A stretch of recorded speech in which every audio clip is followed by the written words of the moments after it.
address. Well, that's what he does. He's like he he gives like the full address, like street name. Like, so at some point in time, I think he was like, no, it's not Margaret, or not Margaret. It's Margate Avenue. It's like 241 Margate Avenue, Hamilton, Ontario. The like Canada, Earth, the Milky Way. Like, you know what I mean? Just the universe, existence. Yeah.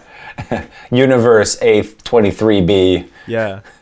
Welcome. You are entering into a strange dimension. A dimension where narratives from across space and time come together. Narratives that could have, might have, or should have been all exist here in one space. This is CineCasters Ultimate Timeline. Welcome back to CineCasters Ultimate Timeline. This is the show where we watch a movie and then repitch it. Sometimes those movies are bad. Sometimes those movies are not quite so bad. Sometimes those movies are, in fact, excellent. We just wanted to talk about them. Today is not the case, as we'll be doing Indiana Jones and the Crystal Skull to celebrate our 2-year anniversary. And even though he was away last week on vacation / filming because this man never sleeps, I am joined by Nate Draper. Hi. You don't think Crystal Skull isn't an excellent movie? Oh, just the tops. At one point, I will say this. I do sleep, by the way. Just to clarify, I do sleep maybe 3 or 4 hours a night. Oh, maybe you should get that. No. Actually, no. Recently, I've been very good at being like, I'm going to sleep 8 hours. Oh man, It's been great. I feel so much more present and clear of mind. I can't even. My brain is empty. I can't even function with less than 8 hours. That's not true. I can function on like 4 or 5. It just, I don't know how people do that like day in and day out. It's like, it's less than ideal. Yeah. This is why you're gonna die early, and probably why you have depressive episodes. Anyway, I want to say what it is. Oh, I figured it out now. I want to say this because I think on the Temple of Doom episode, I said that I liked Temple of Doom less than I liked Crystal Skull. Yeah, okay. And I would actually agree. And having rewatched this movie, I can pinpoint why I might have said that. I'm not sure I still agree with that. I think if I watched them all back to back to back to back, I might still say that the same way, that I actually prefer Crystal Skull over Temple of Doom. And the reason for that is because Temple of Doom doesn't have a coherent plot. It doesn't. Mm-hmm. You know, I said that when we did Temple of Doom. I just feel like that movie has no. It's Indiana Jones on the search for the plot. And exactly. Whereas Crystal Skull does have a plot. It's not a very good one, but it's at least coherent and cohesive. Mm-hmm. The problem is the inclusion of aliens, and I said this when we did Temple of Doom. Indiana Jones works best when you take the lid and you open it into the paranormal and then close it immediately. Mm-hmm. Like you just open it and go like, you just like peek in and you see some kind of magic or paranormal spills out, and then you close it immediately. Where the audience is left wondering. You know, the ones that do it best, the 2 movies that do it best, are the first one, Raiders, and the third one, Last Crusade. Mm-hmm. When you just have that little bit of magic where you're like, oh, it's right there, I can almost touch it, and then the lid to the box closes, and you're like, maybe not. But I feel like this one jumps the shark. Definitely. Actually, that is actually a really good point, because in writing my pitch, that was something I was trying to figure out. Like, how much do you explain versus not explain? And I'll admit, in advance, I went the exact opposite and just said, this is what's going on entirely. But I think I ended up with a very different movie.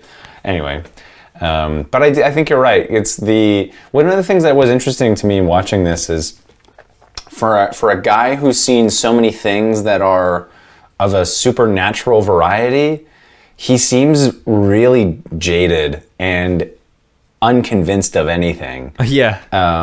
Which I thought was interesting, because I would have thought the other way. I would have thought someone who was so, like, he'd seen people's faces melt when they opened the Ark of the Covenant. He went and he met a person who lived for hundreds of years in a cave.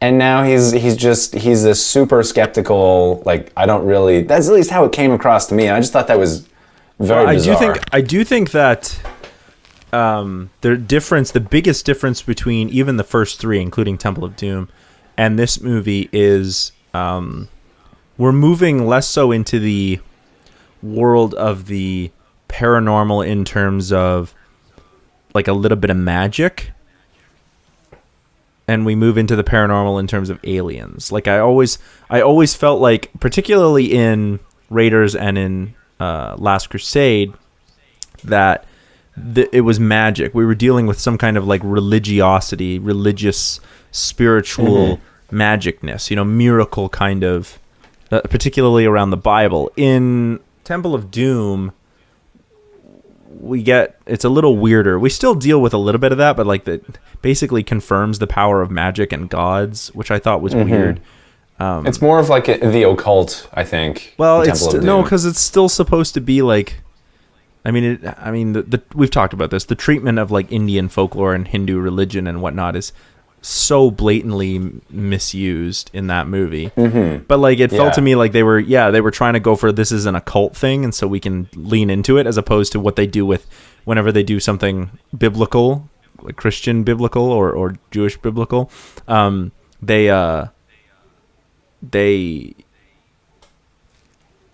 not quite as there's a certain amount of reverence, is what I'm trying to say. They treat it like this could be magical miracle. You know what I mean? I mean, the biggest thing I think is in Temple of Doom, the magic is malicious, whereas in Crusade and Ark, it is it's more I don't know. I don't really know how to say this properly. It's good. The magic is good as opposed to evil in Temple of Doom. I see. The reason I struggled with saying that is because I really don't like using those terms. But I mean, it is like it's almost like subversive, not subversive. Like the racism is like even more subtle. Like Christian religions are good. They Judeo-Christianity those are the religions in Indiana Jones that they always kill bad people. You know what I mean? Right. They only affect the bad people. Indy's not affected because he's smart. He has the knowledge. But the guy who picks the wrong cup, he gets melted. But in Temple of Doom, people get killed because they or people don't get killed. They're the evil ones. Indy gets possessed. He like steals somebody's heart. I don't know. It's a fucking mess. Yeah, I agree. That's actually a really interesting point, because I was thinking about it in watching this movie too, how specifically the portrayal of the people, the indigenous people of Peru, how they take on this. There's this like they're portrayed almost in like an animalistic kind of a way.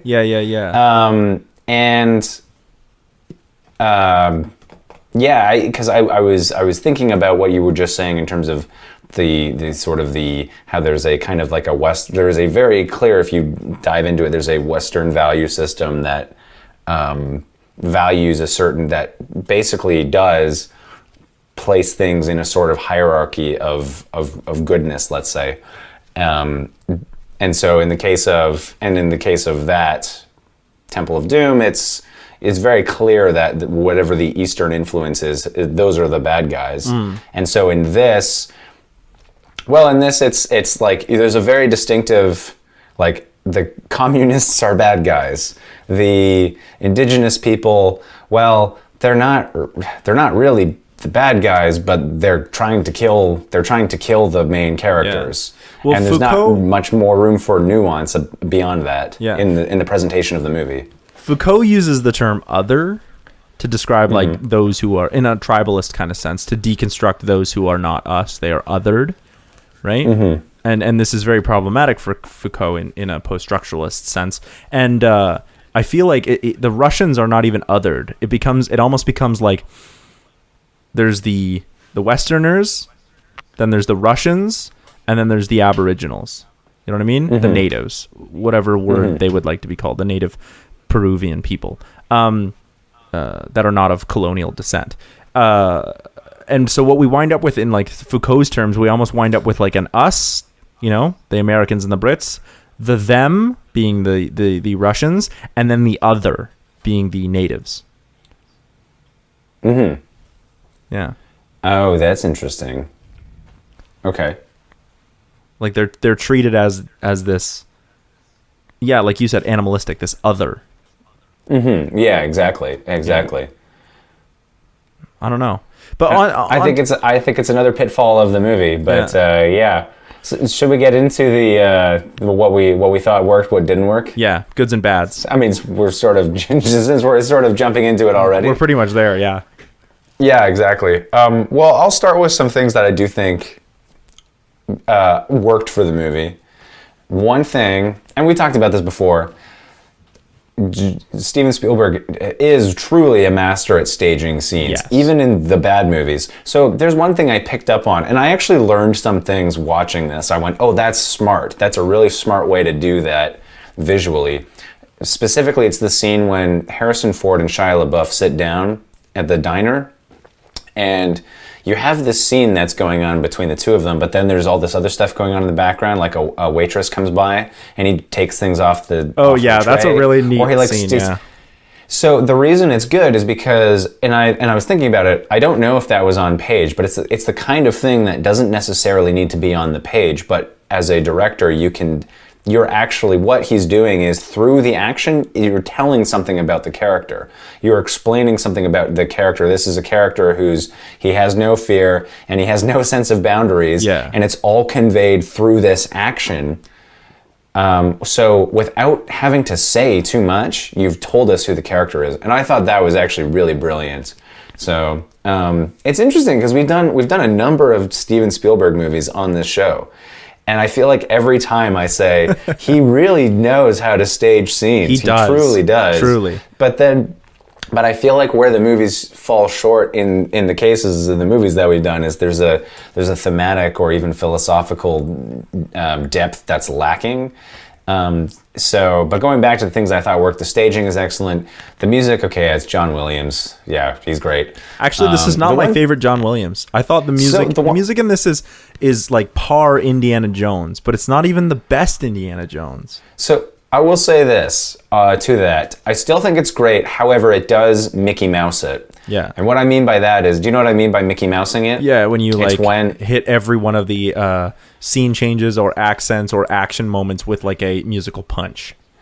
Exactly. I feel like it happens a lot in this movie, but I feel like if there's any composer who can do it and get away with it, he's able to do it in a way where it's not He does it a annoying. lot, and he did it in the original Indiana Jones when he did it. Yeah, exactly. And I have another note here about the movie. I said this movie is basically it's camp of a high caliber.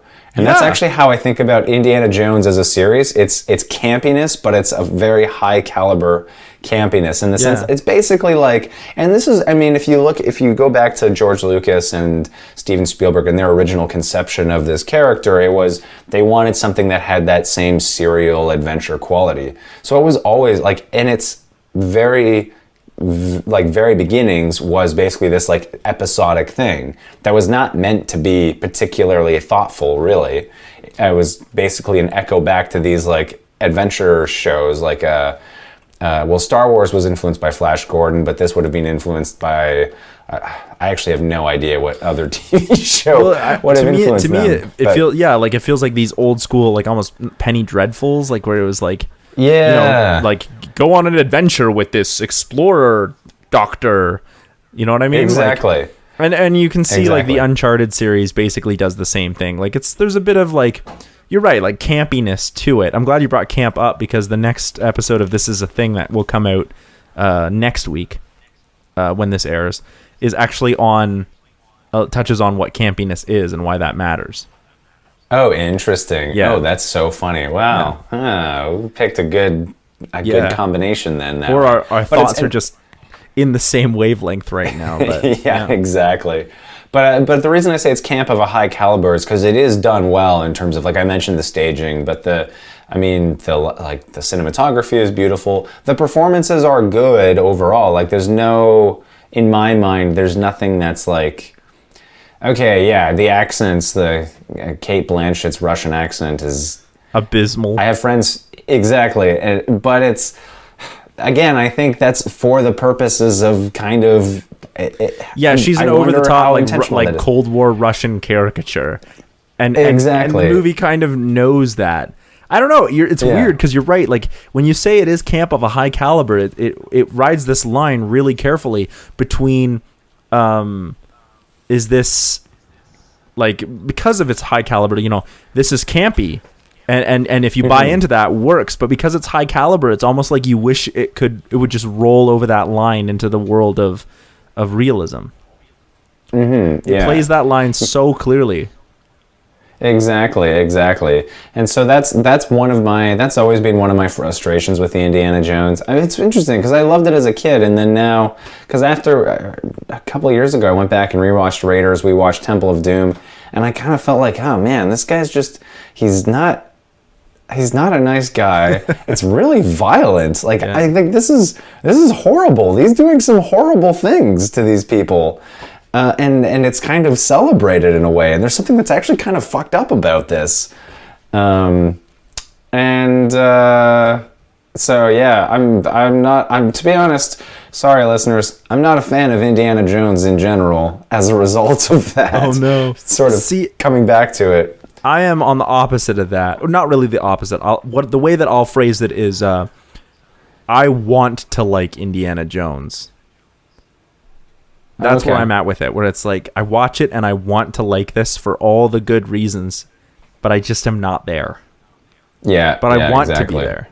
I wish I was. Yeah, exactly. Yeah, and I feel there are some in terms of how it's made. It is well done, especially Raiders and especially Last Crusade. There's something about it. They are really. But both of those have better narratives. They do. They have that's the thing. I'm picking at those because they are actually, like, in terms of how they're constructed, they are much tighter movies than this one. But anyway, that was my list of things that I thought worked. Yeah. My goods are basically, I really like that motorcycle, the entire motorcycle chase in like the first act. Oh, going through the city? Yeah, and then going through the university, and like Indy has this one where they slide under the table and Indy gets up and he's like, read this one. You can't learn everything in a book, kids. Sometimes you got to get out in the field, and then drives off in the motorcycle. Yeah. I was like, that's just classic Indy, and it feels good. Yeah. But I also liked the reintroduction of Marion. Mm-hmm. But I didn't like that Shia LaBeouf turns out to be Indy's kid. That felt way too contrived. Yeah. I just think, like, reintroduce Marion and have Mutt, Shia LaBeouf's character, be Marion's child, but don't have Indy be the father. Yeah, exactly. That's literally what I did in my pitch, because I felt like that was interesting. That was too contrived. Like, I was like, why would you do that? Why would you need to do that? What purpose does this serve? To me, it felt like they were maybe trying to set up, like, oh, Shia LaBeouf is going to take on the mantle of Indiana Jones, but Shia LaBeouf doesn't feel anything like the way I would want my Indiana Jones Junior, if you want to call it that, or my, to take up the mantle of Indiana Jones. I have my thoughts on how I want to do an Indiana Jones 5. Oh, interesting. Yeah, which we might get to as like a pitch. How do you pitch Indiana Jones 5? I have an idea of how I would want to do that, and it's not. It wouldn't be like this at all. In fact. Interesting. I don't think I would want to have Indiana Jones, like, that mantle moved on that way, that kind of way. Yeah, exactly. Yeah, I actually. Okay, go ahead. Sorry, the aliens were. The magic you can't open the lid like that. You can't fully and just be like, oh, aliens are real. What are they going to do? Go back and, like, what happens next? You know what I mean? They got married and we saw them get married. It's like, did they not just go to the FBI or the CIA and be like, oh, BT dubs, after, now that we're married, we just want to let you know that aliens are fucking real. You know what I mean? Like, just so you know. Yeah. One thing I just noticed, I liked that you actually positioned you shouted in a way that was, like, off direction as to avoid it from peaking. Yeah. I was like, oh no, we've done this enough times that he knows. I like to yell a lot. Yeah, no, it's good. Yeah. Although the peaking is nice though, because it There's a certain characteristic to it. Yeah. Anyway, sorry. No, that's okay. I digress. Yeah, so those are my big like things that I don't like. It's the first time I saw this movie, I thought it was fun but dumb. Mm-hmm. Yeah. And that's why I liked it better than Temple of Doom. Watching this movie now, I'm sort of like, this movie is fine. It's bad, campy as you say, but it's fine. And in a lot of ways a little bit disappointing, especially coming off of Last Crusade. Yeah, exactly. Yeah. Yeah, that's the way so with some of the CineMasters movies, there will get to a point where I will just go, okay, I know my pitch, I'm just going to skip through the rest of it. Yeah. Because I'm like, I can't tolerate this. I was able to watch it. I actually admittedly enjoyed some of the, like, there were some sequences that I actually really enjoyed right up to the end. Like the whole thing with them pulling the sand out of that giant key, the stairs running down. I mean, I found all of that. The action sequences I actually found really riveting and I do have a problem with those. I think my problem is that the party is too big. Oh yeah. I always like that's fair. I think they work a little bit better. Usually in the past, it's usually been like Indy and one other person, maybe tops 3, but usually one other person. In Temple of Doom, it was him and the girl. I can't remember what her name is. Billy, Willie, whatever. In Raiders, it's him and Miriam, but there's too many in this one, and it's like, I don't know, it didn't work for me. It's just I have just too many characters. Like, just show me one awesome action sequence with the stairs and like make that work. But yeah, that's a fair point actually. I mean, I do think you bring up a good point in terms of like the emotionality of it. It does become a little bit cloudy because you're dealing with all these relationships, and then at a certain point, it just kind of becomes an action movie. Yeah. So you don't really have, because that's going into the things, unless you have more. Nope. I have a few things that I was going to point out, things that I didn't work. Yeah. So one was that whole tying up the relationship between Indiana Jones, Miriam, the Shia LaBeouf character. I felt like it was just sorted out way too easily. Yeah, like it was like he just walks onto the scene and he's like Shia LaBeouf's not even going to be like, "You're not my real father." Yeah, exactly. That was tied up way too neatly, way too easily for me. So I think that, having too many characters would have contributed to that, or the emphasis on action over story also contributed to that. What things didn't work? I just said aliens. Yeah.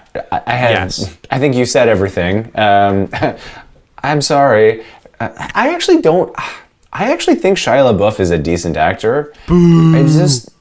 I think he's had some great roles, especially if you haven't seen it. Check out Honey Boy, fantastic film. He wrote it, terrific film. But it was just somehow I think it was more his character in this.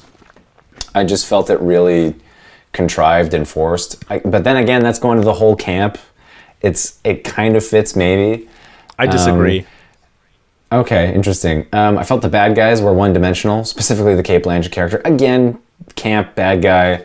There was one scene where I was just going, like, the dialogue, it's just all exposition. So, and I just hate, as an audience member, I hate it when they're like, oh, it's been a tough couple of years since Dad died. Yeah. Oh, okay. Like, people don't talk like that.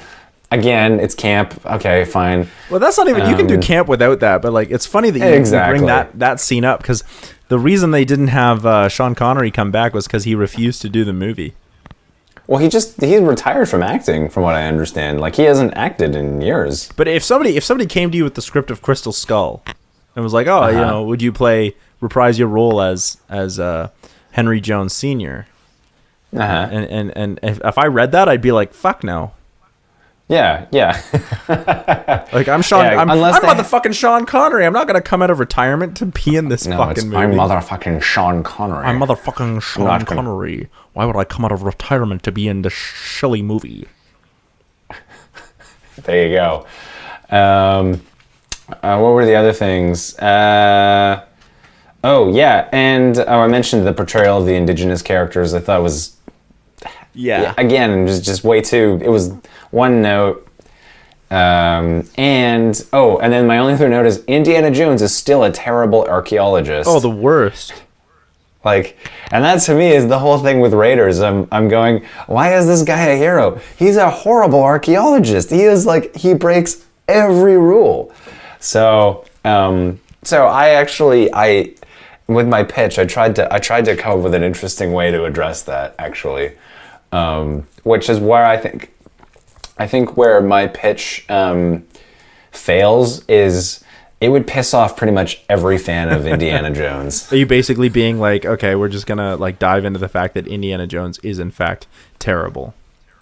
Yeah, I mean, I tried to walk the line, but it ends up becoming more of a I think it's a bit more of a deconstructionist. Like, let's take this apart and why do we like this? Because we realize now that it's really stupid. How different is your pitch from the movie we got? It still has aliens. Okay. It still has a crystal skull. Okay. It does not have Miriam, and it does not have Shia LaBeouf. Okay. Mine actually has... And it does not have Russians, actually. Oh, that's so weird. Mine actually has no crystal skull, no aliens, and it has Russians, Miriam, and Shia LaBeouf. Oh, that's so funny. Interesting. Except he's not played by Shia LaBeouf because I don't like Shia LaBeouf. Yeah. Well, I was just wondering, like, which one of us should go first, and I was thinking maybe it should be which one of us is more... I think mine actually is really close to the plot of the movie. Yours is probably going to be much closer, because I can tell you right now, mine's not. All right, maybe I'll go first then. Okay. So the largest problem I have was mostly Shia LaBeouf, but it's also this whole idea of the magic. The lid in the box needs to be lifted, but not opened. Okay. Cracked and then shut. So we get a little taste, maybe there's more out there. So that's what I focused on. So in mine, like, there are no aliens and there is no crystal skull. So the movie starts with Indiana teaching a class at the university. He's talking about the Nazca lines. So this takes place in Soviet time? It's the 60s now? I think it's 57. Like, I think the year I heard at one point they mentioned the year 57. Okay. But that could have been referenced to like 10 years before, so this could be 67. Oh no, it takes place. It would be in. They're testing the atomic bomb, right? Or oh no, it's not the first atomic bomb. They're just testing them. So it'd probably be around in the 50s. Yeah. Yeah, I think it's late 50s. Yeah. So Indy is teaching a class, and they're talking about something called the Nazca lines. And the Nazca lines were actually they were discovered a long time ago, but they were really started interest in them during the early 1940s. And so Indy's talking about, hey, like, there's these things called the Nazca lines. They were discovered when I was a young archaeologist, and we're still trying to figure out, how they were made and what they're for, right? Is that because that was then when people could fly over them and see them from the sky? Yeah. Yeah, basically. I think what somebody did actually you can see what they are from the hills around them, but... Right. Yeah. But in the early 1940s, some dude was like, oh, crap, these are actually, like, animals. Geoglyphs is what they're called. So after class, a student comes to Indy's office hours, and they're, like, talking, and then they're interrupted, and the dean shows up with an urgent message. He says, Indy picks up the phone, and he hears his British friend Maximilian, saying that there appears to have been a break-in at the secret storage facility, the one from the original movie, where the Ark is kept. And there appears to be one crate, one item missing. And they're wondering if Indy can help them figure out what the item was. So Indy rushes over to the warehouse, which is in another state or whatever, and then he meets with Maximilian, and they enter the warehouse. There's a few people who've been shot and, like, injured, like a few of the guards and people who work at the warehouse. So Indy finds the number, like, of the box that appears to be missing, and they go looking for it in the warehouse, and they find the box, and it's not stolen. They thought it was stolen. And then it turns out that Maximilian had tricked him. The Russians show up. They had set the whole situation up to get someone with authority to find the artifact, because it was being held by the American military. So they basically used Maximilian, who betrayed Indy, to set up this whole thing so that they could get the artifact. So Indy realizes that they used him to get what they wanted. They leave Right. with the box and they tie Indy inside. Then the rest of the military shows up and they're just like, what did they, the CIA is basically like, what did the Russians take? We need to know what was in the box. So Indy explains that it's an artifact that is apparently a key to enter an ancient city. Supposedly the city is filled with treasure. It's called El Dorado, or, it's called different things in different cultures, but supposedly there was this ancient city filled with gold or treasure. Some people say it was the Fountain of Youth. Some people say even wild stories. There's even people who believe that the city was made by aliens. Right? So, so with him being investigated and everything, he can't go back to the university, but he manages to be tracked down by a kid who is not Shia LaBeouf, but is basically that character. And he talks about, they talk about Huxley. Timothy Chalamet. Sure, whatever. I don't know who that is. He's an actor. Oh, okay. I'm glad he's an actor. Good for him. Hope that works out for him. So they basically say, they talk about Huxley, and he's like, my mom used to know you, apparently. And he's like, oh, okay, I know a lot of girls, kid. And then, so they wind up being like, we can go after Huxley and we can save my mom. So they go to Peru. We can get the whole university thing. That was awesome. The whole bike ride through the university. Mm-hmm. So they go to Peru to try and save Mutt's mom, only to find out it's Miriam from the first movie. Yay! The two, Indy and Miriam, do not get along, as they never have. That's fine. They also managed to find Huxley, Indy's old colleague, but he's basically been starved and tortured by the Russians. So they try to break him out from the Russians, but as they're talking to him, he's like, they try to break him out of the Russian camp, but they wind up getting captured, and they wind up talking to Huxley, basically trying to explain where the entrance of the city is so that they can use the key. And Huxley is, of course, he has no idea. No one's ever found it, and they expect him to know it because he studied it, a while back. So the Russians capture everyone, and Max realizes that he knew they would go after Huxley because he knows how Indy works. So he's basically used Huxley as bait. So when the two of them argue, Indy and Max are arguing, Max mentions something about the Berlin job. Okay. And this causes Indy to shut up instantly. He stops talking. He realizes that Max was always been on the other side. So he basically stops talking. Okay, so because they mentioned that in the original movie, but you're actually having more of a... they focus on it a little bit more. Yeah, explain what actually happened. Okay. So basically Max says something along the lines of he's like, how long have you been working for the other side? And he goes, oh, Indy, mate. It's been since the Berlin job, right? And Indy shuts up immediately, and he's like, "You're a son of a bitch, Max." So upon capturing everyone, they basically threaten Indy. They'll say, we're going to kill one of these people, Huxley or Mutt or Miriam, unless you can figure out what to do with the disc. So to do with the key. So basically, Indy looks at the key, and it's a disc-shaped object, right? Basically looks like a donut but flat and maybe a little larger. And it has a spider, a monkey, a frog, a dog, a lizard, and a man all around the outside of one side of the disc. And when you flip it over to the other side, it's a bunch of lines and arrows. And so, Indy is he's like, okay, I need to figure out what this is. And it's got, obviously it has a hole in the center, like a circle. And so he's like, I got to figure out what this is.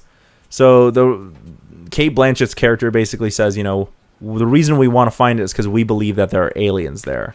The Russians believe that somehow there were aliens that helped create the Nazca lines and give all these ancient, the Egyptians, the Mayans, all these civilizations this much technology and the ability to make these massive architectural wonders. You know what I mean? So, So Indy basically is like, okay, I need some time to look at the disc. So they basically agree. So after some time, Indy's been in a tent writing in a journal, looking at his disc, and Kate Blanchett's character is basically like, okay, I'm going to kill someone if he doesn't have anything. And Max is like, hold on, let me talk to him. Indy might be the enemy, but he's a good archaeologist.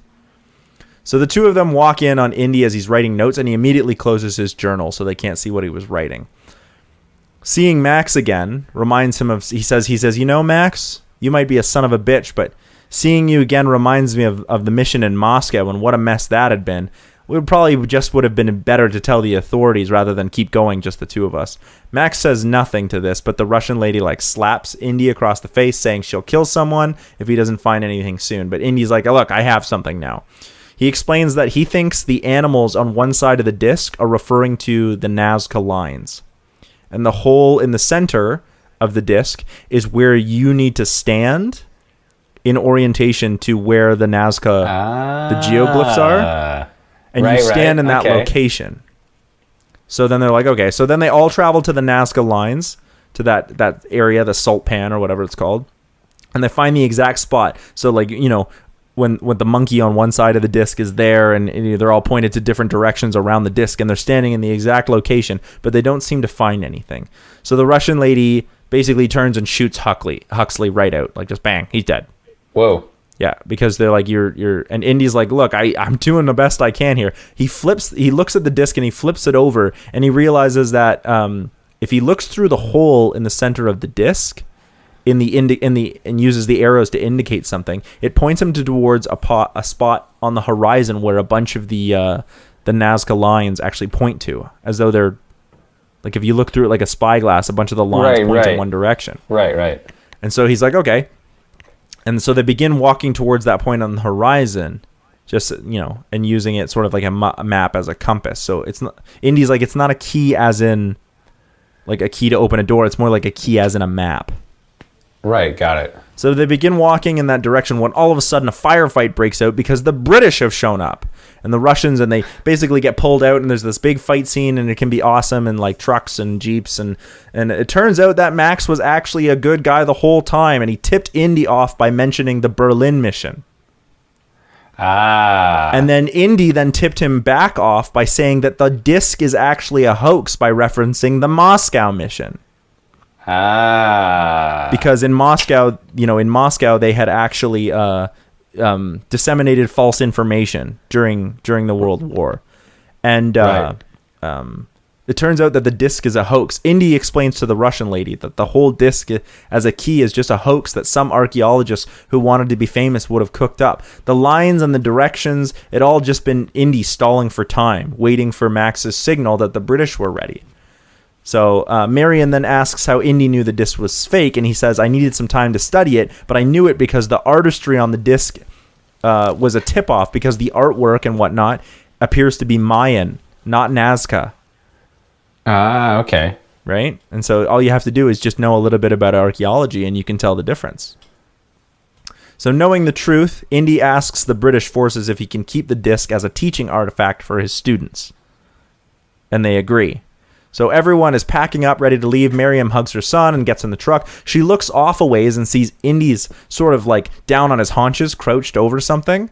He appears to be looking at something on the ground of the cliff. And she calls him over so they can leave. And he's far enough away that he hears her call but can't hear what she's saying. So he like waves, and we see him like rub something on the ground and then stand up, put the disc back in his pocket, and the camera sort of like is following his back as he walks towards the trucks.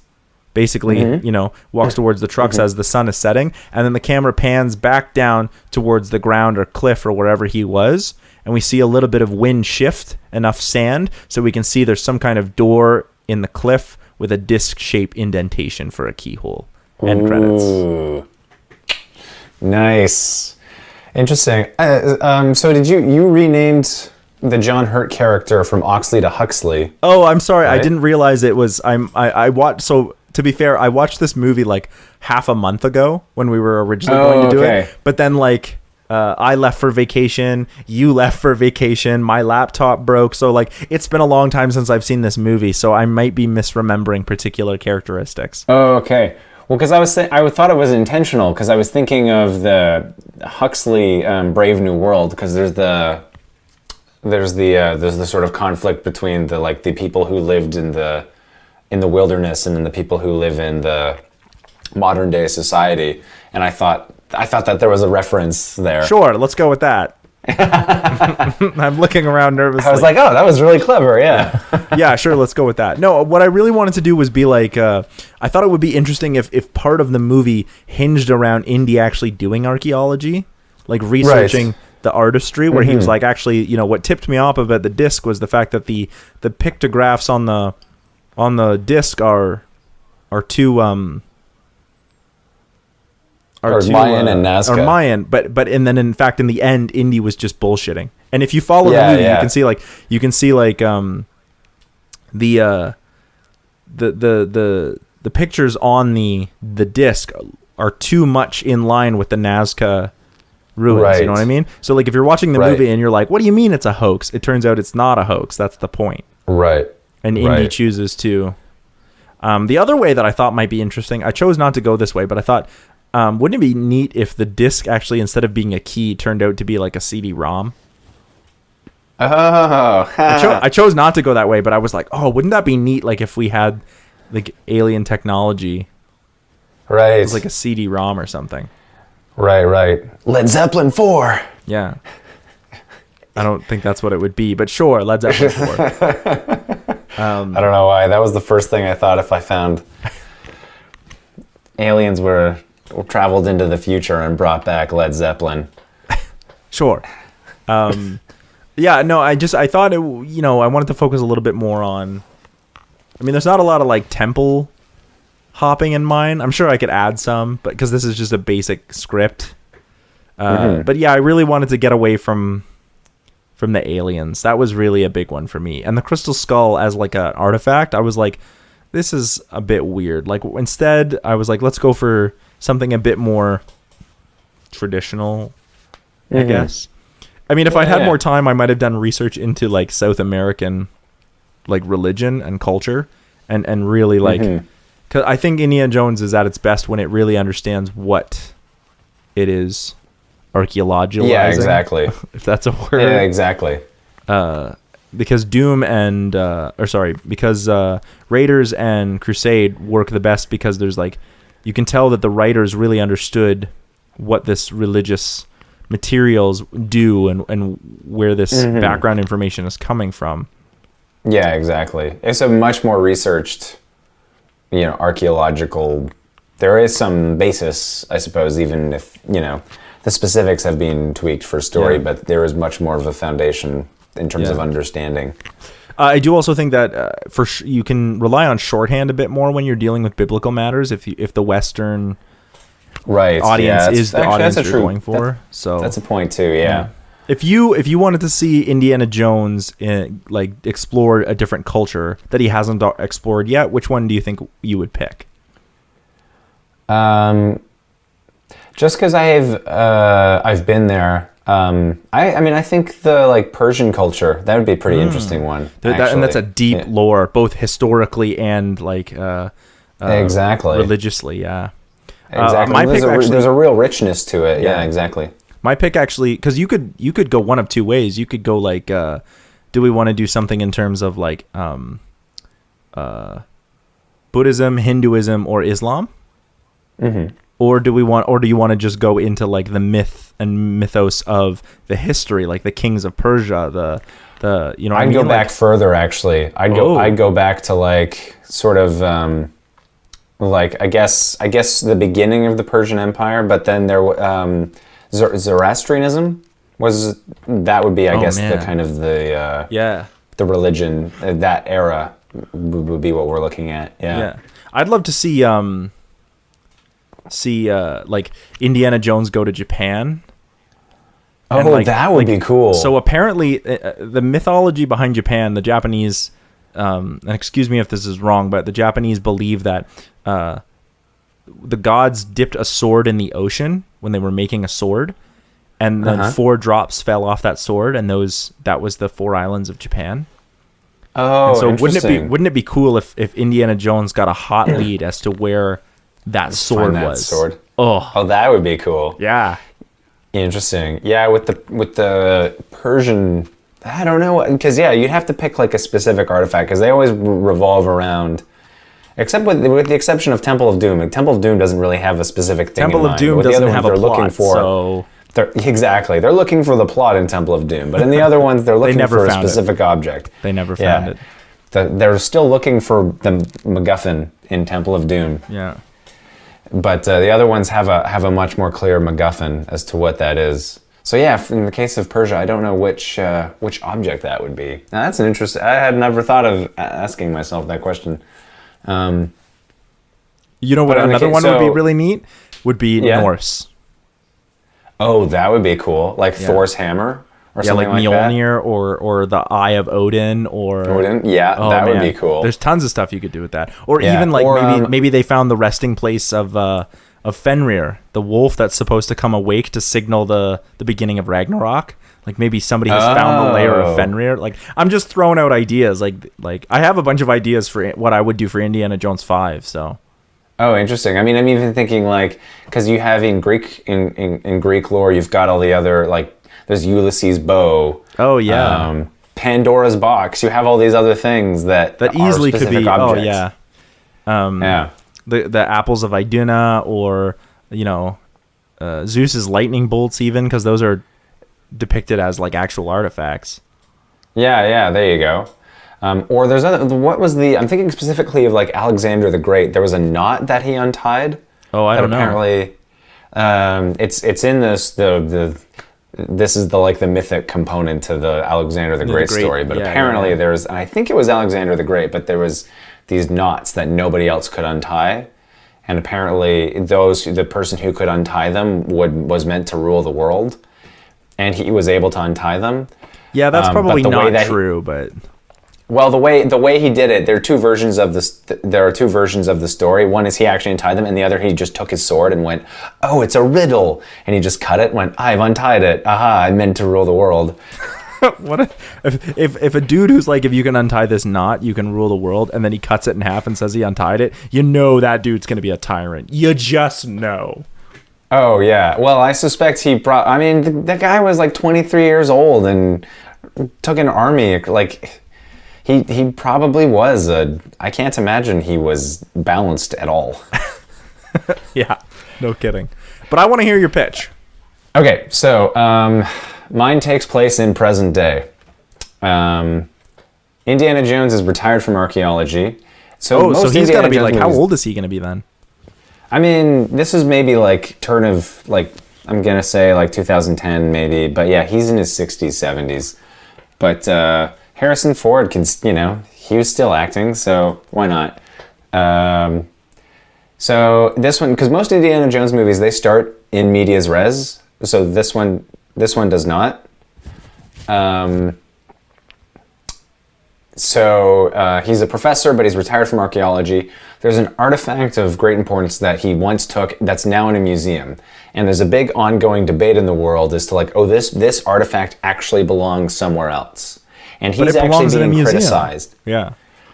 Because he was years ago, in like the 50s or 60s, he took it and put it there, and now he's basically being criticized for this old school method of archaeology. Yeah. And so now he's reflecting back on his life and thinking like, oh man, like what, actually questioning his choices in his profession. But what if doesn't belong in museum? Oh.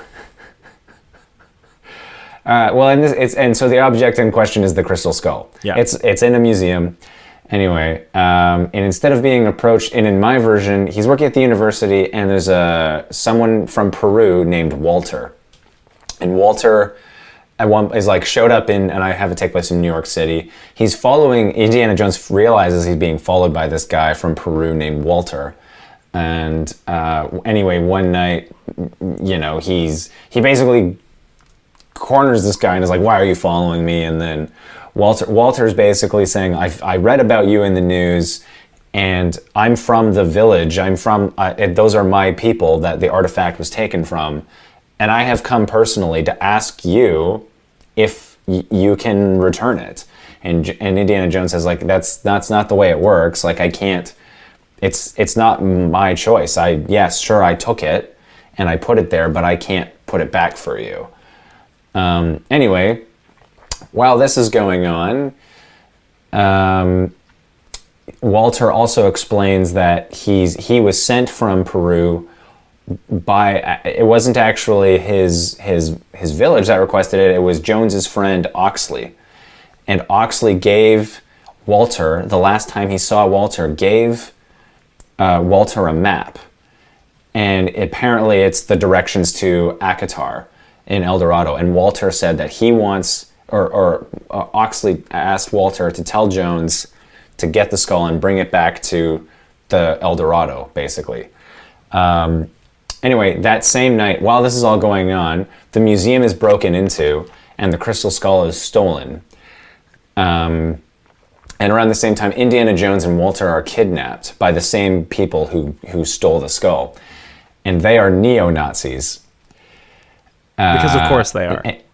Exactly. So I thought, because I was thinking, wouldn't it be interesting, because in the originals, the bad guys were always Nazis, right? Well, and I thought, wouldn't it be interesting? It was more so the evil Indian people in Temple of Doom, but Temple of Doom doesn't know what it is. In the first, I'm thinking like Raiders of the Lost Ark, in 1 and 3, they were Nazis. And I thought, wouldn't it be interesting to take that, because now, unfortunately, Nazis are still around. And I thought, that would be an interesting way to take the story. So they're actually neo-Nazis who believe that if they take this skull to El Dorado, then they'll actually be given power. And they somehow got this from one of the characters is referenced from Raiders of the Lost Ark, who believed in this supernatural power. And so it's somehow they've picked up on it. You could even make it Face Melty guy. That's what I'm thinking, the Face Melty guy. They were like, oh, we want to continue what this guy did. Anyway, I had the leader of the group is an American guy named Roy, and I have a line where Jones is like, okay, let me tell you, kid, the last time you tried this, it didn't go well for you. You might consider reading a little bit more about history. But anyway, they kidnap Jones because they believe that because he found the skull, he can actually help them find El Dorado. But Jones admits that he actually did not go to El Dorado to find the skull. He found the skull in a conquistador's tomb. That was actually where he found it. Anyway, Jones and Walter managed to escape from and I'm thinking maybe it's like the same motorbike chase, something like that. But Walter explains to Indiana Jones that Oxley is actually, what happened to Oxley is he's still in Peru, and he's gone crazy. Like he's basically in an asylum in Peru. So Jones is like, okay, well I want to go to Peru. I have this map. I want to go help my friend. So him and Walter go back to Peru, and when they get to the asylum, they find that they got there. They weren't able to get there in time, and the neo-Nazis actually got there before him, and they also kidnapped Oxley because they want Oxley, because they think Oxley does know where El Dorado is.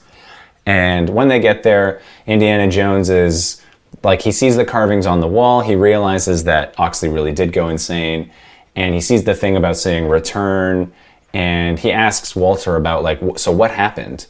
And Walter says he doesn't actually know about like what the deal, like why the skull is so important to Walter and why it's so important to go back. And he starts talking about how like, I am actually descended from people who were allegedly from El Dorado, but I have been so in the world because of colonization, I've been separated from my heritage, and I actually don't know, but I want to find out what that is.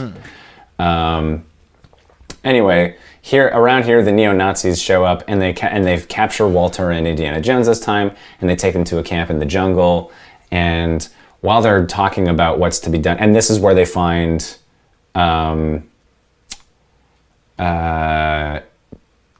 do they find? Yeah. So here they're reunited with Oxley. So the neo-Nazis had kidnapped him. They bring them all together in this camp in the jungle. So while the Nazis are trying to talk about what to do, Walter explains that years ago, so he actually acted as Oxley's guide and took Oxley into the jungle because Oxley showed up in Peru and was like, I'm going to find El Dorado.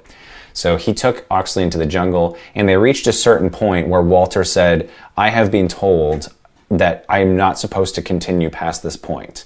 This is actually like a sacred territory beyond this point, and I believe that I will actually be cursed if I go beyond this point. But Oxley says, no, I'm going to continue, and he disappeared for a year. And then one day he returned, he appeared again, but he was absolutely crazy, and the way he is now. But he had this map. Yeah. And he had this map that showed him where El Dorado was, and all he was saying was like, he said, like, was saying Jones over and over again. Like, Walter was able to piece enough together about that he wanted him to bring Indiana Jones here to Peru. Anyway, there's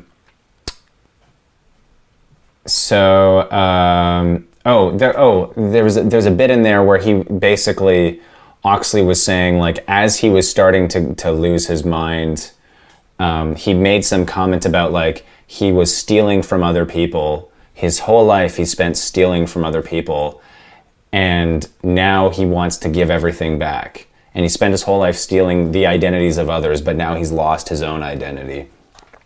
Anyway, Walter helps Jones and Oxley escape. Somehow they figure out a way to do it. And then there's a scene where they're debating whether they should take the skull back to New York. And Jones is going, okay, obviously these guys, these Nazis, they want this skull, but it belongs, like, it should go to New York where it will be protected. It belongs in a museum where it will be kept safe and it will be protected, and these guys can't get it. And Walter says, like, no, we have to take it back to El Dorado because this whole mess began in the first place because the Spanish came and took it, and here we are years later, and this is the mess that we're in. Anyway, he manages to convince them that they should take it back to El Dorado, and they have the map. So Indiana Jones says, okay, fine, we will take the skull back. And they ask him, like, but you were just saying you didn't want to go there before. And Walter says, maybe that's the case, but we have the skull, and I feel like no matter what the risk is, I feel like this is the right thing to do. I feel like it has to be returned. Anyway, so they're making their way to El Dorado. And at a certain point, as they're getting closer, they're ambushed by the indigenous people who live in the temple. And the way I'm thinking, you film it from their perspective where it looks like they're going to ambush them and attack them. But when they see Oxley, they recognize him, and they actually invite him. It's not like they kidnap them. They actually like invite them to go back to their village. And when they get back to the village, they meet the village chief, and the village chief recognizes Oxley and explains, and Oxley's now able to, he's able to understand the chief. He's able to actually communicate with the chief. And basically what happens, and then Oxley is then able to relay enough of that to Walter, who can then translate for Indiana Jones. And Oxley is basically, what happened was, Oxley had years ago come to this village. He got lost in the jungle, got bitten by a snake, and the people in his village found him and treated him and took him back to health and invited him to stay. So he lived in the village with them for a year. And they actually lived where their village is. They are basically the guardians of El Dorado, and they know where the gate is to El Dorado. And they had showed Oxley the gate, but told him not to go any further. So Oxley lived with them in the village, and then one night he actually snuck into El Dorado, and the next day he came back and he'd gone completely crazy. But he kept saying over and over again, return, return, return, and they interpreted that. They thought that meant that he wanted to go home. So they took him back. Him out, yeah. So they took him to the city. So that's how he reappeared in the cities. They're like, oh, he just wants to go home. So they took him back to the city. Anyway. This is where it kind of becomes a little more, this is where I tried to clean it up, and I don't know how great a job I did. Anyway, basically the neo-Nazis were following them the whole time. Here they are at El Dorado, and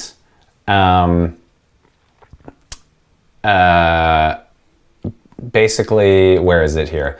They're actually going to hand the skull off to the chief. And the chief is like, okay, thank you, this is where it belongs. And so the three of them are about to turn back and go home, and then the Nazis show up and point a gun to everybody and say, no, not so fast. You're going to help us get into this temple. And so under gunpoint, basically Jones says, okay, like, I'll help you figure out how to get into this temple. I'll help you take this skull into the temple if you promise not to kill anybody. So they take the skull in. There's a bit of like the whole riddle thing. It'd be a different set of riddles maybe based on more specifics, but they eventually get into the chamber, and it's the same thing in my version where it's in the central chamber. What's actually happening? There's a spot where they put the skull, and it actually wakes up an alien, kind of like in this scene is kind of mirrored off of Last Crusade, but it's actually an alien being that's there and is resting, and basically Roy, the American neo-Nazi, is like puts a gun to the alien and is like, okay, like now we've come and we want what you have. And the alien basically just does the same thing that happened to Kate Blanchett in the movie. Looks in his eyes, and then Roy explodes or melts or something like that. But the alien explains basically what happened was, and this is where I go I just tell everything, and I definitely do not peek inside and close it. I just throw the lid open, thing. yeah. So the alien basically explains, like, we came here to this planet centuries and centuries ago because we found there was life here, and we actually wanted to help you grow. We wanted to help human beings become something. But what happened is what we found is when we brought the technology here, there was this thing, people were greedy. And what we discovered was that they would use it to kill each other. And this is the only place. And so what we did was we had to hide ourselves. And the people, the village outside, they were the only people who were able to understand that. They were the only people who were able to understand that that it would all eventually lead to destruction. And this alien is basically, he's like, I've been asleep, but I've been actually watching your planet and I've seen everything. He's like Santa Claus, alien Santa Claus. Exactly. He's like, I've seen everything that's happened. And except instead of crawling down chimneys, he just crawls down your throat and lays eggs. Exactly. Anyway, so he basically, they leave the skull, and the alien says, like, I am now going to actually just, you have to keep this a secret from the rest of the world, because I realized, I'm like, this is kind of like what happened with my pitch for Atlantis too. There's a very similar thing. Anyway, they're very similar movies when you think about it. Yeah, exactly. Anyway. And Oxley's there with Indiana Jones, and the alien recognizes Oxley. And the alien's like, I remember you being here, and I remember you speaking to me, and I remember, and the alien actually helps Oxley, like his sanity is restored. And anyway, so the movie ends with them. They leave the skull and they leave the village, and Walter has actually been able to form a connection with the people who live there, and sort of to get like, these are his roots, and so he's actually formed a bond with some of the people there. Anyway, and then the movie ends with them all going back to the city. The end. Yay! The only problem I have with that is the same problem I have with the actual. I mean, in yours it makes more sense because then it becomes like, oh, we can't tell anyone there are aliens there because that's not what the aliens want. The technology, the destruction, but it's still sort of like aliens exist. Yeah, I mean, exactly. In the original movie, there was nothing stopping them from telling everyone aliens exist. Yeah, exactly. Yeah, so because I had that thing too in mind. I went, how do I? No, but it works. It works because you basically say like, the alien says it did this because of the destruction, and then all the characters basically go like, yeah, we know, but we can't tell anyone else because bad. Mm-hmm. Yeah, exactly. I feel like with the. Like with Last Crusade, and I'm going off to Last Crusade because I think it's my favorite Indiana Jones movie. I think it's mine too. And I like it how, like, at the end there's this like, oh, we found this thing, we found this understanding, and we've learned something here, but we have to keep it a secret because it's actually like it's a re-understanding of what the myth actually meant. Yeah. In terms of it's. The people who found it wanted to be alive forever, but then the knight who's there says, actually, there's a price for eternity, like for being alive forever. You can never leave, or you have to continue to drink or whatever. Yeah, exactly. And so in this case, I thought, oh, wouldn't it be interesting if, the idea was like, it had to deal with there was something greater. Yeah. Like there was actually a greater motivation behind them being there to begin with, because I felt like the whole thing with the aliens in Crystal Skull was they're there and they build a civilization and then they fuck off at the end. Yeah, they just like leave and they destroy this beautiful temple in the process. It's I don't know. The original movie Crystal Skull is the most problematic narratively, in that it has a narrative and just like sort of fucks around with it, whereas Temple of Doom has no narrative. Yeah. So exactly. In a lot of ways, they're both really infuriating. Yeah. Anyway, that's my pitch. That's great, man. I left the aliens in. Yeah. Just you know what? If we're gonna have aliens, we might as well go all out. Yeah. Yeah. I still think that's that alien, like paranormal in terms of aliens, and paranormal in terms of like miracles and magic, I think is a bit different. I don't want to. I wouldn't want to have both. Right. Yeah. I like Indiana Jones when it's like magical, not Indiana Jones when it's aliens. Yeah, exactly. And I feel like if I was to take another stab at it, I'd go more that direction, and I would leave the aliens out entirely. And actually, maybe that's what I would do. Hang on a minute.